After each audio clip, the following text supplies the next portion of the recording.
So, Kollegen, jetzt habt ihr den Urlaub verdient und den Feierabend. Endlich Billett. Ma hajde da sad dan si više.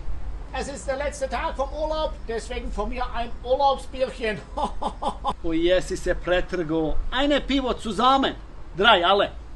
Ja, Nachbar, man muss ja nicht gleich übertreiben. Ma da Bog da ta piva ne ostala u tebe. I habš manje Wasser.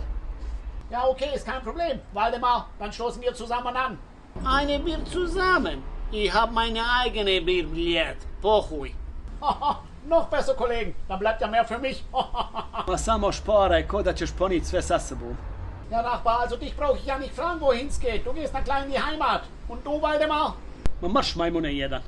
Ich chef gehen Billett diese Türkei. Schöne 5-Sterne Hotel, trinken, jene Raki und essen.